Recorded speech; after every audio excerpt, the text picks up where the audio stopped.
하신 거를 우리가 기억하죠. 한 비유를 들 때 어느 한 집에 맏아들이 있고 그리고 둘째 아들이 있어요. 이스라엘의 그 전통에 의하면 장자권은 항상 맏아들이 가지고 있죠. 맏아들이 다 가지고 있어요. 그런데 예수님이 비유하시기를 아버지가 맏아들에게 좀 가서 일 좀 하라 라고 했어요. 그런데 아들이 첫째 아들 장자가 알겠습니다 라고 하고서 일하러 안 갔죠. 일하러 안 갔어요.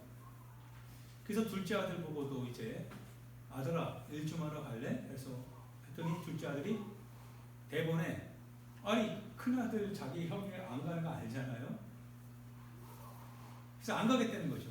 싫습니다 아버지 그랬어요. 싫소이다. 안 가겠습니다. 그랬어요. 근데 둘 다 아버지의 두 아들이에요. 똑같은 아들입니다. 그러니까 한 사람은 뭐 이방인이고 그런 거 아니고 그냥 아들이에요. 한 집안의 아버지의 아들. 그러니까 우리는 어떻게 보면 실은 다 아들이죠. 다 아들이에요. 아들과 딸들이에요. 근데 첫째 아들은 간다고 해놓고 나서 그리고 안 갔어요. 참 아버지를 어떻게 보면 실망시켰죠. 근데 둘째 아들은 뭐예요? 대본에 그냥 앞에서 그냥 안 갈래요. 싫어요. 그러고 나서 가다가 후회하고 뉘우치고 어떻게 했어요? 밭으로 갔다고 했어요. 누가 더 아버지의 뜻을 행하느냐라고 물으면 당연히 뉘우치고 아버지의 말씀을 따라 밭에 간 그 둘째 아들이 아버지의 뜻대로 행한 거죠. 그러면서 바리새인들에게 하는 얘기가 너희들보다 창녀와 세리가 바리새인보다요. 바리새인 너희들보다 세리와 창녀들이 너희들보다 먼저 어디에 들어가요? 하나님의 나라에 들어갈 것이다. 요한이 의의 도를 가지고 하나님의 도를 가지고 너희들에게 와서 하나님의 도를 말했어요. 그런데 바리새인들은 요한을 믿었어요, 안 믿었어요? 요한을 믿지 않았죠? 요한을 받아들이지 않았어요. 반면에 세리와 창녀들은요, 요한의 그 의도를 받아들였어요. 그리고 어떻게 했어요? 회개했다고 했어요. 너희들은 도대체 회개하지 않는다라는 거예요. 너희들은 마치 너희들이 하나님의 그 자리, 그러니까 천국에 너희들이 우리들 아니면 누가 가겠느냐라고 하는 이 막연한 확신이죠. 그러면서도 그게 아주 단단한 확신이에요. 그걸 가지고서 우리 아니면 누가 가냐, 우리는 절대 다른 사람은 다 천국 못 가도 우리는 갈 거야 라고 하면서 요한의 의를 받아들이지 않았다고 했어요. 반면에 우리가 생각할 때는 요한이 이 창녀나 세리들은 우리가 생각할 때 어떻게 보면 그들의 유대인들에 의해서면 저들은 못 갈 거라고 분명히 확신이 되겠죠. 저 창녀들이나 세리들은 갈 수 없어요. 못 가요. 그 상태로는 못 갑니다. 그런데 의의 도를 가지고 왔을 때 그들이 그 의의 도를 어떻게 했어요? 수용했어요. 받아들였어요. 그러고 나서 그들이 어떻게 했어요? 뉘우쳤다고 했어요. 뉘우쳤기 때문에 이제는 뭐예요?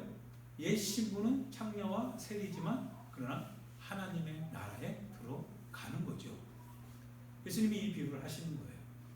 마치 이것은 유대인과 어떻게 보면 이방인을 비유한 것과 같죠. 하나님의 율법을 유대인들이 먼저 가졌어요. 하나님의 택함을 받았어요. 하나님의 인도하심을 따라 하나님의 역사를 따라 하나님의 법과 하나님의 할례와 하나님의 모든 관례, 율례들을 이스라엘 백성들이 먼저 가졌어요. 그 밖에 있는 사람은 다 이방인들이에요. 그래서 이방인들은 하나님의 뜻에 의하여서 밀려났어요. 그런데 예수님께서 복음 들고 오셨어요. 그 복음 앞에 서서 복음을 받아들이는 것은 놀랍게도 유대인들이 아니었어요. 이스라엘이 아니라 비이스라엘인들, 이방인들이었더라고요. 요나가 배 위에서 다마스로 가는 스페인으로 가는 배 위에서 숨었죠. 니느웨에다가 복음을 전해야 되는데 회개하라고 선포해야 되는데 그거를 하기 싫었어요. 뉘우칠까봐. 하나님이 그러면 뉘우치면 받아줄까봐. 그래서 그것을 피해서 유대인의 선지자인 이 요나가 배를 타고 도망가던 중에 그 배 위에는 선원들이 있죠. 그 선원들은 누구예요? 유대인들이 아니라 무역을 하는 이방인들이죠. 그런데 풍랑이 일어서 배가 침몰할 지경이 되니까 요나가 어떻게 됐어요? 요나가 자기 때문에 이 풍랑이 일어난 줄 알고 그 선원들에게 뭐라고 할까? 제비를 뽑아서 이제 당첨이 됐을 때 내 자신의 어떤 사정, 이렇게 된 이유를 쭉 자초지종을 설명했는데도 불구하고 이방인들은 그래도 어떻게 사람을 그렇게 할 수 있느냐라고 하면서 보호하려고 애를 썼지만 더 이상 안 되더라고요. 그래서 정말 요나의 말대로 요나를 들어서 어떻게 했어요? 바다에 던졌죠. 요나는 깊은 바닷속 고래 뱃속에 있을 때 이제 배 위에 있었던 선원들에게는 뭐가 찾아와요? 평화가 찾아오죠. 평화가 찾아와요. 우리는 이런 일들을 보면서 하나님의 역사가 실은 이방인에게로 이렇게 돌아가는 것을 실은 성경 구석구석 우리에게 증거하고 있는 거죠. 어떻게 우리 유승호 일사님께서 잠깐 말씀하셨을 때 좀 인사이트가 오는 게, 네, 맞아요. 1달란트, 한 달란트의 데나리온을 약속했어요. 일꾼의 시각에서 봤을 때, 고용주의 시각에서 봤을 때는 이해가 안 되는 처사죠. 어떻게 보면 고용주가 당연히 먼저 온 사람에게 값을 주는 게 맞고 또 먼저 온 사람도 그걸 받는 게 세상 이치입니다. 그런데 고용한 사람이 그 아침 5시에 온 사람하고 저녁 5시에 온 사람하고 똑같이 한 데나리온의 약속을 한 그대로 한 데나리온만 준 거예요. 고용주도 참 이상한 고용주고, 그리고 고용당한 사람도 어떻게 보면 굉장히 이상한 상황을 목격하게 되는 거죠. 처음에 온 사람은 굉장히 기분 나빴을 거예요. 우리를 왜 이런 식으로 대하냐 이거죠. 근데 나중에 온 사람은 뭐예요? 우리는 이런 대접을 받을 수 없는데 이런 대접을 해주다니 너무 고맙습니다 이거죠. 첫째 아들, 둘째 아들, 탕자의 비유도 마찬가지죠. 첫째 아들 같은 경우는 어떠세요? 수십 년을 어떻게 됩니까? 아버지 집에서 계속 충성하고 봉사했어요. 그런데 둘째 아들은 아버지의 재산을 다 가지고 와서 탕진하고 그러고서 돌아와서는 뭐예요? 품꾼의 하나처럼 여겨달라고 하는데 품꾼처럼 여겨줄 이유도 없지만 그래도 품꾼 정도는 뭐 받아줘야 되지 않을까라고 하는 생각을 아마 첫째 아들은 가졌겠죠. 그런데 아버지의 태도는 달랐어요. 아버지는 어때요? 첫째 아들을 위하여서는 큰 잔치 한번 해보진 않았는데 둘째 아들 모든 걸 탕진하고 돌아온 둘째 아들을 위해서는 이거 채색옷 입혀주고 가락지 끼워주고 아들을 위해서 잔치도 벌려주더라 이거예요. 당연히 첫째 아들이 불평하지 않을 수 없죠. 불평을 얘기하는 거죠. 먼저 온 데나리온을 약속했던 그 사람들 일꾼도 역시 주인 앞에서 불평하죠. 왜 우리를 이거밖에 안 주느냐라고 하는 거죠. 유대인들이 어떻게 보면 예수님 앞에서 불평을 했죠.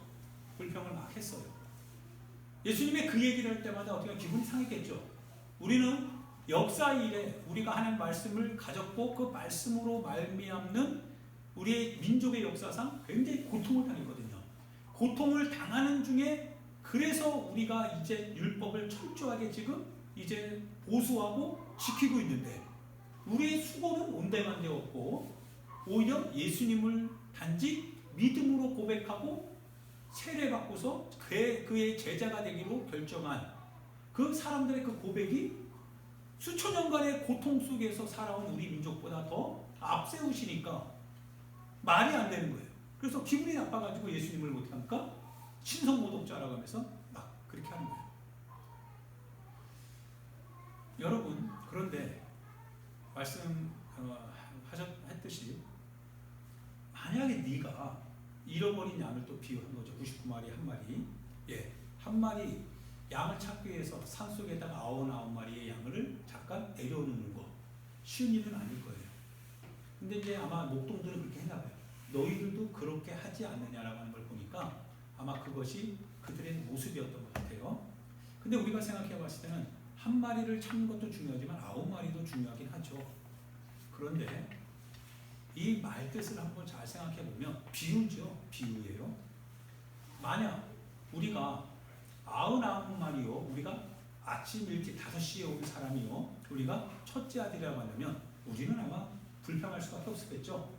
우리는 그 입장이라면 우리는 불평할 거예요. 아니 왜 세리와 창녀가 왜 우리보다 하나님 나라 먼저 가야죠?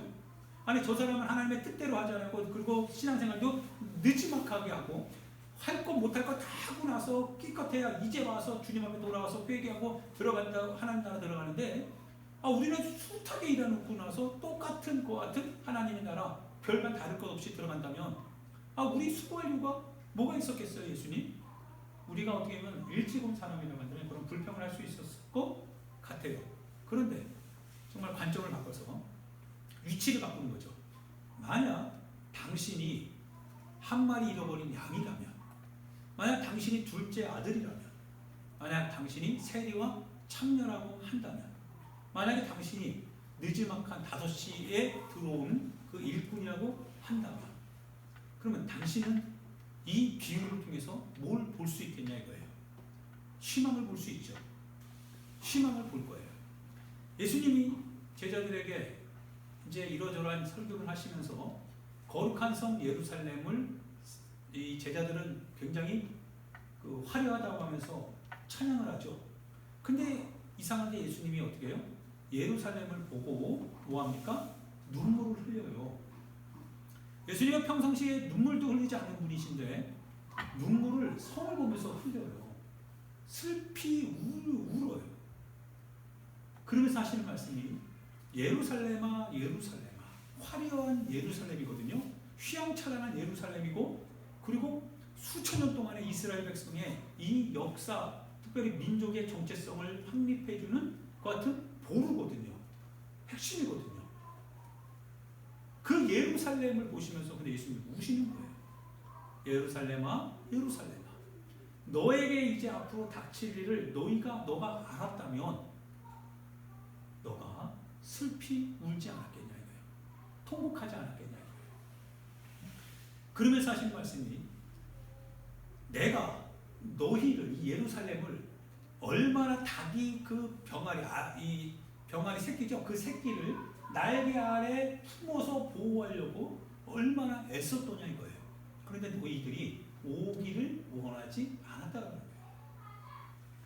화려함 속에서 예수님의 눈물이 있는 화려함입니다. 나는 화려하지만 근데 예수님은 내 화려함을 인해서 눈물을 흘리고 있는 거예요. 그래서 예수님이 나를 향해서 진단하시기를, 영적인 진단이죠. 너에게 닥칠 일을 네가 알았다면 예수님의 이 울음 그 이상으로 너도 울지 않을 수 없는 거죠. 내 미래를 생각한다면, 내 앞으로의 일을 생각한다면, 그것이 비극이라면 어떻게 안 울 수 있겠냐 이거예요. 근데 우리는 화려함 때문에 울지 않는 거예요. 우리가 뭔가 안정을 취했다라고 하는 이유 때문에 안 울어요. 예수님의 눈에는 눈물이 흐르는데요. 그러면서 주님이 뭐라고 하시냐면 내가 너를 품으려고 얼마나 많이 애썼냐 이거예요. 한두 번을 불렀더냐 이거예요. 한두 번이 아니라 여러 번, 수번을 불렀다 이거예요. 돌아와라 이거예요. 내 품으로 돌아와라 이거예요. 예루살렘만 돌아와라. 근데 예루살렘은 뭐요? 돌아와야 돼, 돌아가야 될 이유가 없죠. 화려함이 있잖아요. 넉넉함이 있잖아요. 평안함이 있잖아요. 안 돌아가요. 예수님은 돌아오래요. 그 일을 인하여서 예수님이 우시는 거예요. 돌아와요. 그런데 안 돌아오겠네요.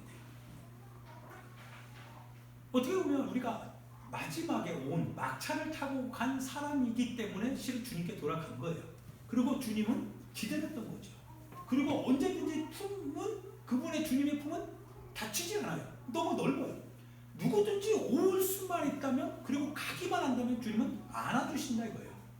끊임없이 불렀다 이거예요. 왜? 비유를 했잖아요. 둘째 아들을 하나님께서 내치지 않았죠. 한 달에 1시간밖에 일하지 않았는데 똑같이 한 데나리온의 약속을 철회하지 않는 분이세요. 99마리를 산속에 내려놓고 한 마리 양을 찾으러 가시는 하나님이세요. 그 하나님이 그럼 얼마나 많이 우리를 찾고 불렀겠냐 이거예요. 그럼에도 불구하고 멸망당하는 일이 있다고 한다면 그거는 우리가 거절했기 때문이죠. 주님은 한 번도 문 닫은 일이 없어요. 우리를 구원의 길로 이끌어가기 위해서 계속적으로 주님은 참고 기다리고, 의인 몇 명이에요? 100명 뭐 이런 거 있죠. 회개할 것 없는 의인 수십 명 뭐 하여튼 뭐 그런 몇 명이에요?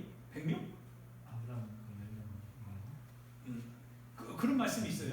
그래서 의인 몇 명보다 회개하는 이 한 사람, 죄인 한 사람이 내게로 돌아온 것이 하늘에서 더 기쁨이 된다고 했어요. 맞아요. 이 말씀을 쭉 보면서요, 우리에게 어떤 가능성을 봐야 돼요. 나 같은 인생이 그래도 뭔가 마지막 이 막차 타는 이 사람들이 실은 우리의 복음이에요. 우리는 첫 번째 온 사람을 보는 게 아니에요. 우리는 마지막 사람. 하루